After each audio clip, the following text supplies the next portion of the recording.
E aí, fofídeos? Belezeira? Olha só, estamos rumo ao nosso Enem, Zuluzeira fazendo aquela revisãozinha de Química Orgânica para você, com os assuntos mais importantes que são cobrados neste grande vestibularzão, fantasiando-se de uma avaliação de ensino médio, né? A gente sabe, enfim, discussões políticas agora não, Zulu. Lindos, essa é a nossa terceira aula da nossa revisão Enem.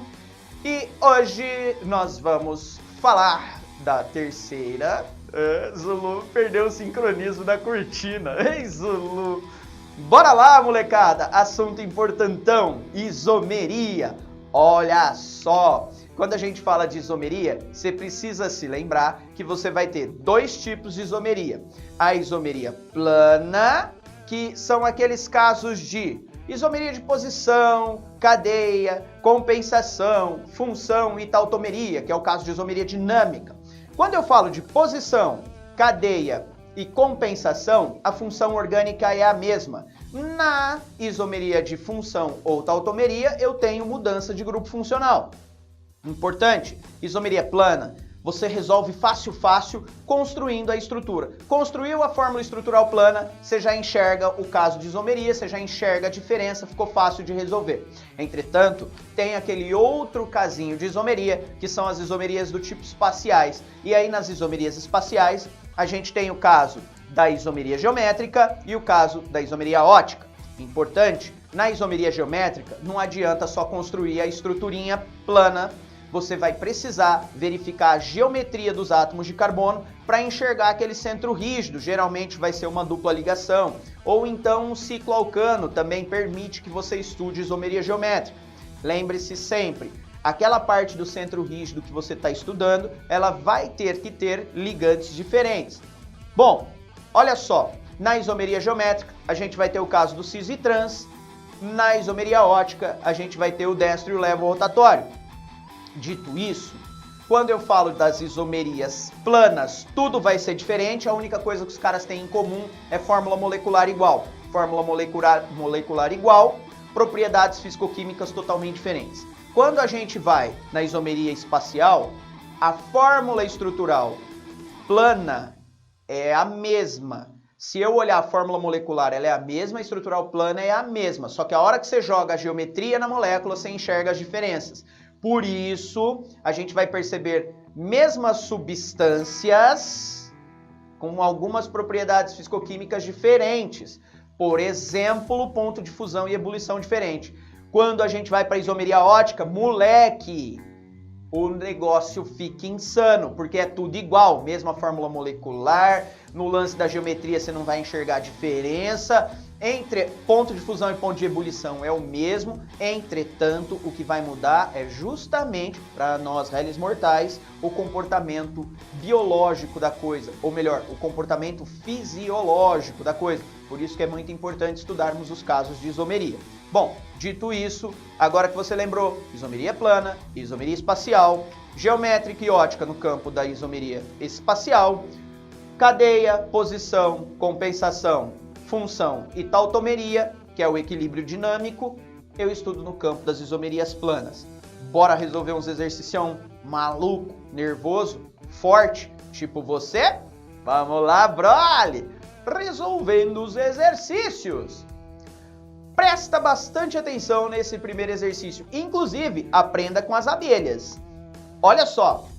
As abelhas utilizam a sinalização química para distinguir a abelha rainha de uma operária, sendo capazes de reconhecer diferenças entre moléculas. A rainha produz o sinalizador químico conhecido como ácido 9-hidroxidec-2-enoico, enquanto as abelhas operárias produzem o ácido 10-hidroxidec-2-enoico. Nós podemos distinguir as abelhas operárias e rainhas por sua aparência, mas entre si elas usam essa sinalização química para perceber a diferença. Pode-se dizer que vêm por meio da química. As moléculas dos sinalizadores químicos produzidas pelas abelhas rainha e operárias possuem diferença na... Presta muita atenção. Quando a gente está falando disso, fofídeos, observe, 9-hidroxidec, ou seja, 9 no carbono 9, existe uma hidroxila. Essa hidroxila pertence a uma substância que está terminando com oico, portanto, ácido carboxílico. Eu tenho aí funções múltiplas. Cara, esse cara vai ser um álcool com ácido carboxílico. Ácido carboxílico é prioritário, por isso que o nome foi oico. Muito bem. 9-hidroxi, 10-hidroxi, observe que eu estou mudando a posição da hidroxila. No caso da rainha, a hidroxila está no carbono 9. No caso da operária, a hidroxila está no carbono 10. Precisamos construir a estrutura? Não perca tempo. Você está fazendo uma maratona chamada Enem. Isso não é uma prova, velho. Isso é uma maratona. Você enxergou que o nome tá tudo igualzinho. O que mudou foi só a posição? Não tem que pestanejar, não tem que sofrer. A diferença está na fórmula estrutural. Portanto, é uma isomeria do tipo plana de posição. Bora pro próximo? Olha só, mano, esse exercício também foi animal. Eu pirei quando eu vi esse exercício. Olha que lindo, cara. Pesquisas demonstram que nanosdispositivos baseados em movimentos de dimensões atômicas induzidos por luz poderão ter aplicação em tecnologias futuras, substituindo micromotores sem a necessidade de componentes mecânicos. Exemplo de movimento molecular induzido pela luz pode ser observado pela flexão de uma lâmina delgada de silício ligado a um polímero de azobenzeno e a um material suporte em 2 comprimentos de onda, conforme ilustrado na figura. Com a aplicação de luz, ocorrem reações reversíveis da cadeia do polímero que promovem o movimento observado. O cara tá fazendo um negocinho que se mexe do tamanho de estruturas no nível atômico. Broly, olha essa tecnologia. Muito bem. E ele fala para Banser o seguinte: o fenômeno de movimento molecular promovido pela incidência de luz decorre do... Lindos, observe. Quando eu olho aqui no comprimento de 420 nanômetro, o que eu tenho é esse grupinho azo de nitrogênio aí, ó. Esse grupinho azo, ele tá numa conformação que, se você traçasse um plano de simetria, ela se parece com a trans. Em 365 nanômetros, observe que ele vai estar na forma cis. Ou seja, quando a gente fala cis-trans para vocês, não se limite a pensar no carbono. Pense no plano de simetria. No caso da estrutura primeira, eu tenho os grupos semelhantes em planos opostos. Quando eu olho na estruturinha depois dos 365 nanômetros, ou seja, que recebeu luz com 365 nanômetros, comprimento de onda 365 nanômetros, ele fica na forma cis. Os grupos grandes estão no mesmo plano. Isso caracteriza um exemplo de isomeria cis-trans, que é justamente o que ele te fala nesse item B. Ele fala assim: isomerização das ligações N-dupla, sendo a forma cis do polímero mais compacta que a trans. Numa, ele abaixa a lâmina, no outro, ele sobe a lâmina. Foi? Lindo esse exercício, não? Muito bem, bora para mais um? Olha esse que da hora. Em algumas regiões brasileiras, é comum se encontrar um animal com odor característico, o zorrilho. Mano, eu nunca vi um zorrilho. Se o editor fosse monstrão, ele ia pôr um zorrilho aí, pra gente ver. Mas eu não sei se ele é monstrão. Pingão, partiu o desafio, brother. Esse odor serve para a proteção desse animal, afastando seus predadores. Um dos feromônios responsáveis por esse odor é uma substância que apresenta isomeria trans e um grupo tiol ligado à sua cadeia. A estrutura desse feromônio, que ajuda na proteção do zorrilho, é... Lindos, presta atenção, olha o que ele falou. Quando ele fala do tiol, é o enxofre, lembra daquelas funções sulfuradas, que são os tiólicos, ácido sulfônico, tioálcool, tioéter. Se você viu que ele falou tiol, você vai ter que procurar todas as estruturas que tem enxofre. E nesse caso, para ser um tiol, é enxofre com hidrogênio, semelhante ao alcool, oxigênio com hidrogênio. Nesse caso, a gente já mata ali os itens D e E. Eles não têm tiol.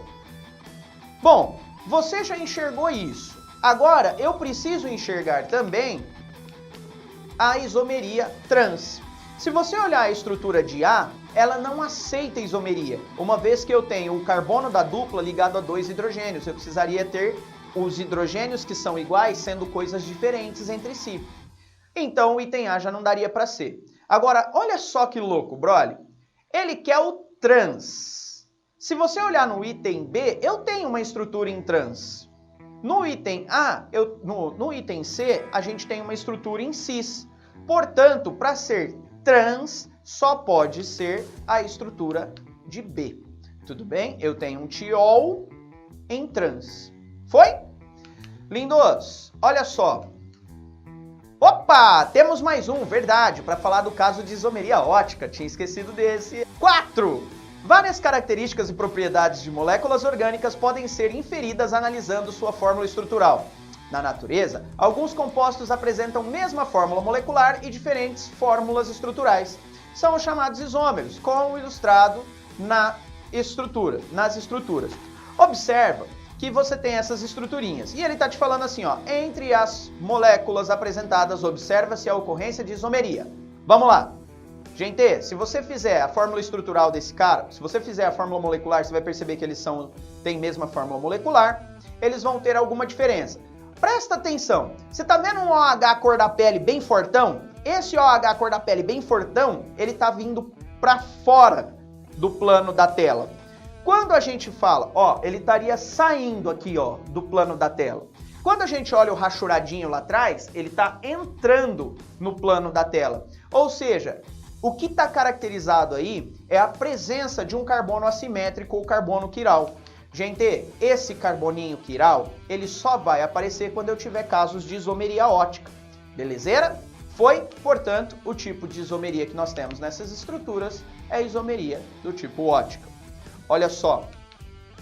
Lindos. Vixe, tem mais um. Meu Deus do céu, vou resolver o Enem inteiro aqui com vocês? Ai, meu editor, colocou esse monte de coisa para resolver. Seu louco, safado. Vamos lá, bora trabalhar. Exercício 5.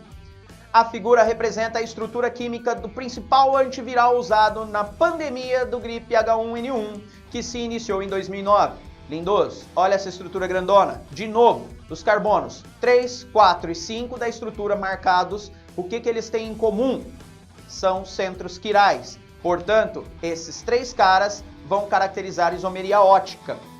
Qual o número de enantiômeros possíveis para esse antiviral? Gente, existe uma regrinha de Van 't Hoff que é 2 elevado a n para o número de enantiômeros com capacidade ótica e 2 elevado a n menos 1 são aqueles que vão ter inatividade. Muito bem, se eu tenho 2 elevado a n, em que n é o número de carbonos quirais, 2 elevado a 3 me dá um total de 8 isômeros óticos possíveis. Tudo bem? Eu acho que esse foi o último, senão eu vou enforcar quem montou essa apresentação.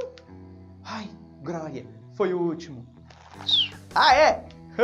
Não se inscreve, não se esquece. Eu falei não se inscreve, você tá doido, brother? Não se esquece, é nóis. Agora foi.